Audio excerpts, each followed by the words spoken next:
강의사는 증시 각도기. 안녕하세요. 증시 각도TV 시청자 여러분, 투자자 여러분, 그리고 도기마을 여러분, 10만 금융견사 여러분 모두 반갑습니다. 11월 5일 한국마을 여러분 찾아온 각도기 각산준입니다. 예, 여러분 얼마나 하루 종일 깜짝 놀라고 고생이 많으셨습니까? 그런데 예고된 하락이었고 일부 이미 수용을 어제 전일 했음에도 불구하고 외국인들의 투매 흐름들이 지속이 되면서 추가적으로 개파락을 하는 모습 보여줬습니다. 아주 뭐 상상을 초월하는 하락을 보여줬는데요. 뭐 차트로 그냥 딱 볼 수 있는 정도의 흐름이기 때문에 차트 한번 보시면서 확인하도록 하겠습니다. 자, 오른쪽 끝이 오늘이에요. 개파락했습니다.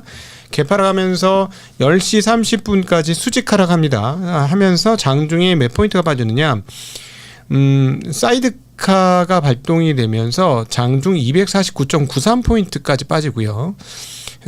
장중 저점이 3867.81입니다. 10시 35분께고요. 사이드카 발동되고 나서 살짝 더 떨어진 다음에 올라가는 그런 흐름 보여주었고요.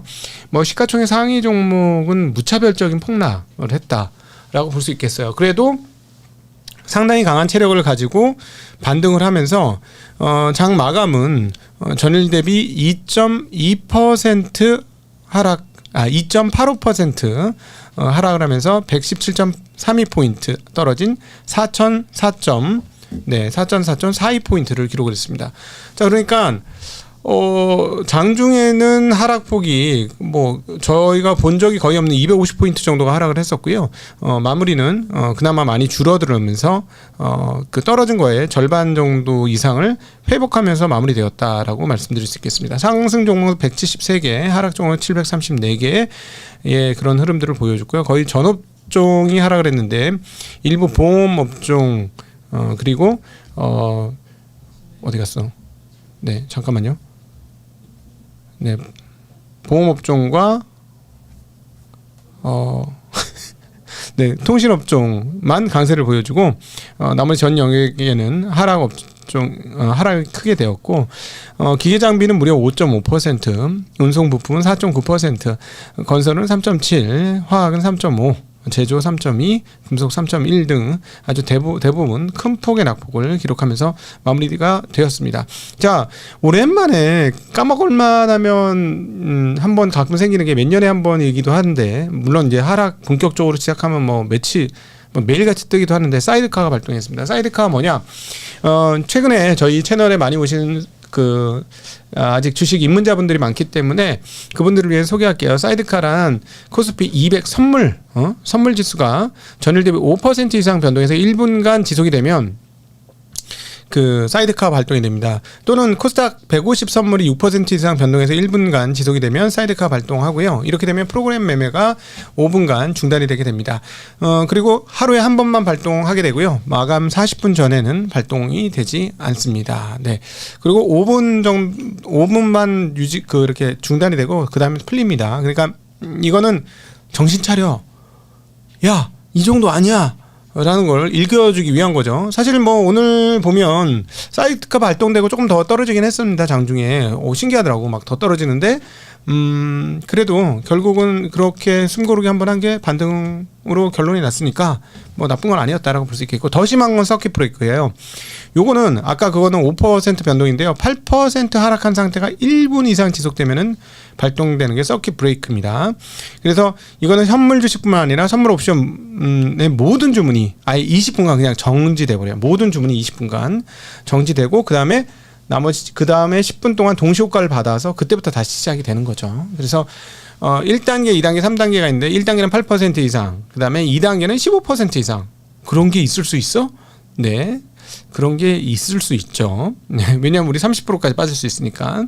그 다음에 1단계 지수 대비 1% 추가 하락 시 발생을 하고요. 3단계는 20% 이상 하락하면서 2단계 지수 대비 1% 추가 하락시 발동되어서 해당 시점부터 당일 거래가 종료가 됩니다. 예, 이렇게 되는데 종료 40분 전에는 폭락을 해도 이 서킷 브레이크가 걸리지 않습니다. 그래서 사이드카가 있고 서킷 브레이크가 있다. 정말 오랜만에 이 사이드카 걸려가지고 옛날에 22년도 막 이럴 때는 몇 번 걸렸지, 그죠?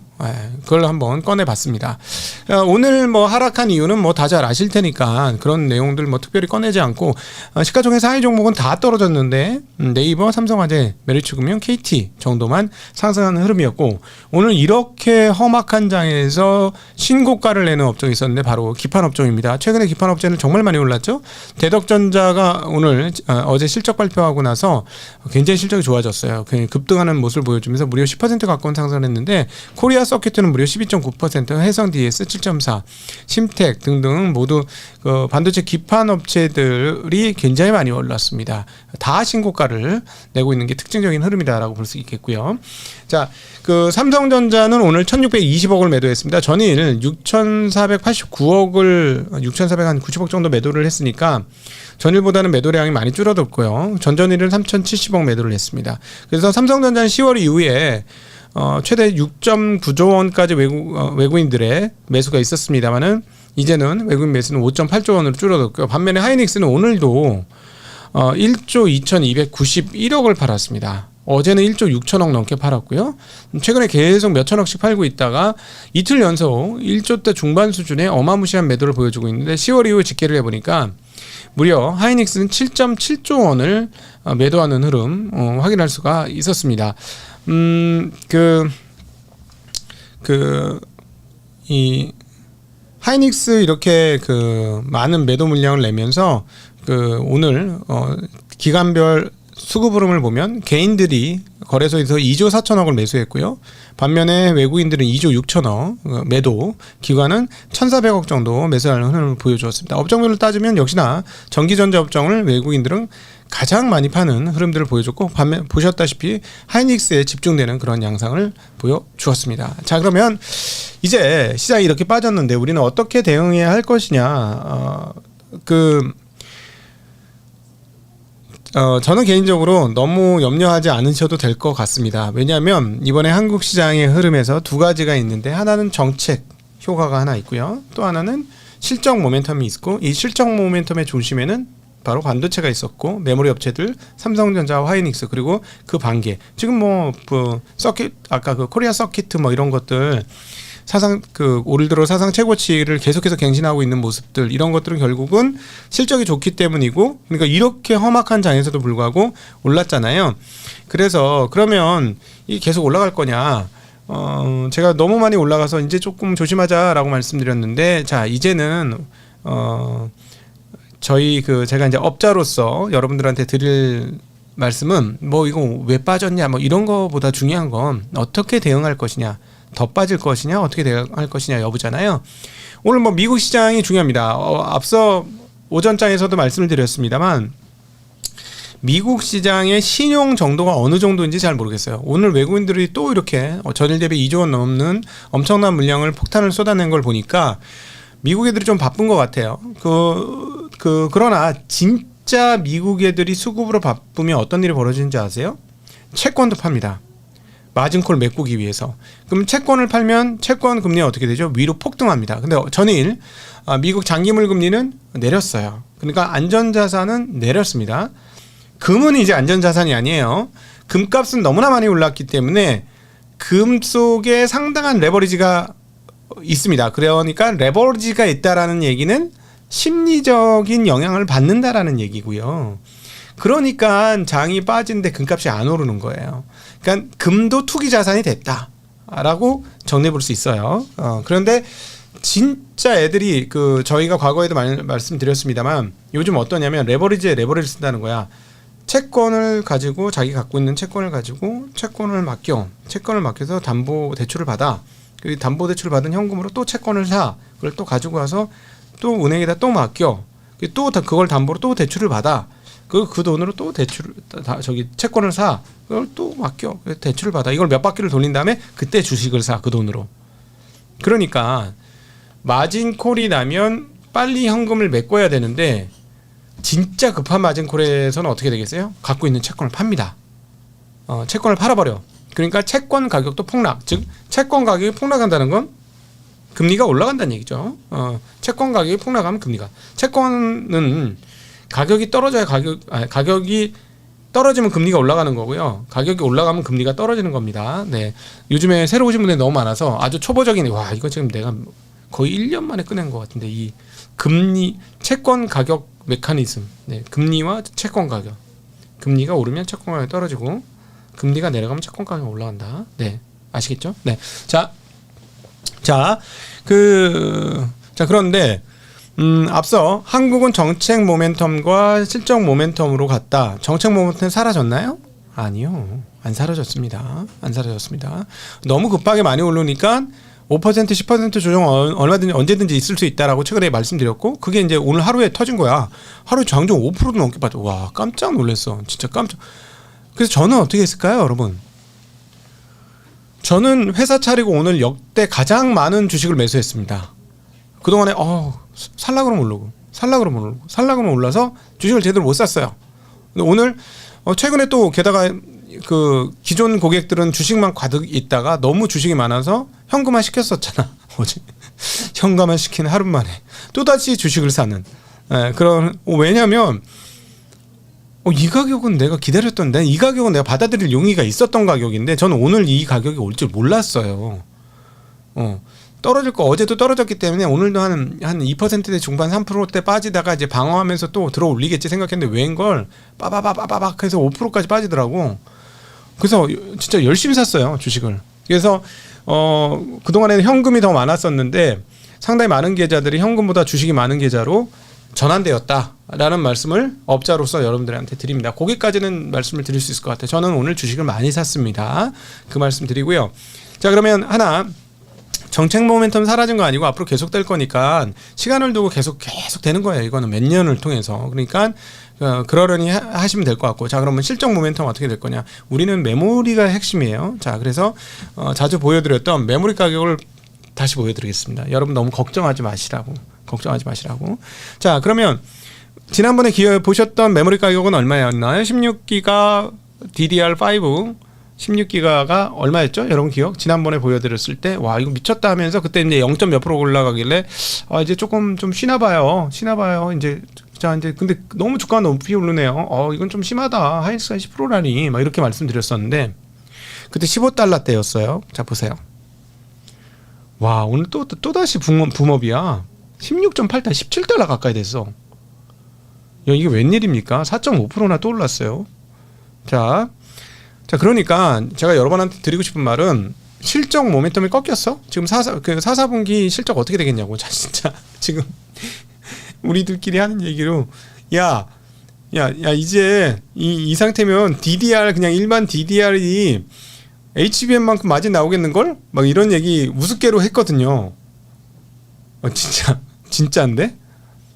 진짜 그러겠는데 이거? 뭐지? 이런 지금 어제도 그저께도 말씀드렸지만 삼성전자가 더 이상 그 11월부터 오더를 안 받기 시작했다. 아니 11월에 오더랜다. 죄송해요. 그 저기 유통업자들한테 가격표를 메뉴판을 줘야 되는데 메뉴판을 안 주고 있다. 가격 메뉴판을. 이런 놀라운 상황이다라고 할 수 있는데 와 진짜 지금 장난 아닙니다. 지금 주가는 빠졌지만 유통업체들은 메모리가 없어서 날리는 경우고 저 PC 바꿔야 되는데 가격 오르게 생겼네. 좀 걱정해. 요즘은 제가 이제 메모리가 부족해가지고요. 너무 열어놓은 창이 많아갖고 메모리가 부족해갖고 뻐걱거리더라고. 중간에 쓰고 멈추고. 아주 옛날 것도 아닌데 근데 워낙 많은 창을 쓰다 보니까 그래서 바꿔야 되겠다 했는데 이제 메모리 가격 올라서 좀 많이 주고 사야 되겠네. 소비자 딴인 제가 이러는데 유통업자들은 어떻게 했습니까? 예. 자, 그래서 실적 모멘텀은 사라지지 않았다. 자, 그러니까 오늘 미국 시장에 빠져가지고 빠지는 거는 얘들이 신용을 얼마 썼느니까 핵심이다. 신용을 많이 썼으면 또 빠진다. 라는 거고요. 그럼에도 불구하고 기업들의 실적이 꺾였느냐? 특별히 우리나라 입장에서 보면 안 꺾였다. 지금 적어 보니까 가격표 보니까 4, 4분기 실적 더 늘어난다. 거의 확실하다. 예, 그런 상황이고 그러면 AI에 대한 투자는 갑자기 멈췄느냐? 그거 아니다. 그런 거 아니고 그냥 계속 가는데 핵심은 수급이 지금 급하게 떨어지면서 일부 마진콜이 났을 것이다. 근데 여기서 추가적인 마진콜이 나느냐가 문제이고요. 자, 오늘 미국 시장 어떻게 되겠어요? 트럼프 무슨 얘기 해주겠죠. 더 떨어지면 놀래서. 근데 사실은 너무 고점이라서 추가적으로 좀 더 떨어진다고 해도 여전히 고점이에요. 그러니까 뭐 트럼프가 이걸 가지고 급하게 그렇게 진압을 할 필요는 없는 것 같긴 한데, 만약에 오히려 악재는 트럼프가 뭔가 진압을 하기 위해서 뭔가 그 좋은 뉴스들을 띄워주고 좋은 얘기를 해주고 달래주는 얘기를 했음에도 불구하고 시장이 계속해서 떨어진다 그러면 우리가 생각했던 것보다 마진콜의 규모가 크다는 얘기입니다. 그거는 감당이 안 되는 부분인데, 제가 보기에는 이번에 그런 정도까지 갈지는 잘 모르겠어요. 그것까지는 아닌 것 같고, 그래서 시장 뚜껑을 열어봐야 되는데 한 3일 정도 안에 마진콜이 끝나면 그거는 별 문제 없습니다. 그런데 하락폭이 멈추지 않고 일주일 넘게 가는 흐름들이 나타난다. 잠깐 쉬었다가 반등이 약하면서 또 큰 폭의 음봉이 떨어진다. 그러면 생각보다 미국 상황이 좀 안 좋다. 이렇게 생각해 보는 것도 괜찮을 것 같은데, 그거는 뭐 뚜껑을 열어봐야 되겠죠. 일단 아직까지는 기업 그 종목들의 효과가 미국 시장에서 그렇게 썩 좋지는 않습니다. 아시아에서 별로 좋은 뉴스를 안 보낸 거거든요. 근데 미국은 항상 그랬습니다. 이렇게 아시아대에서 안 좋은 뉴스를 보내면 지들이 알아서 잘 감당을 하는 경우들이 많았기 때문에, 뭐 지금 현재 시간 나쁘다고 해도 미국 사람들이 이제 보통 그 이제 지금 아직 안 일어날 시간이니까 깨어나서 뭐 바뀌어질 수 있으니까, 저는 그렇습니다. 우리의 그 정책 모멘텀과 실적 모멘텀은 현재 그대로 살아있다. 단 에이펙 모멘텀은 끝났다.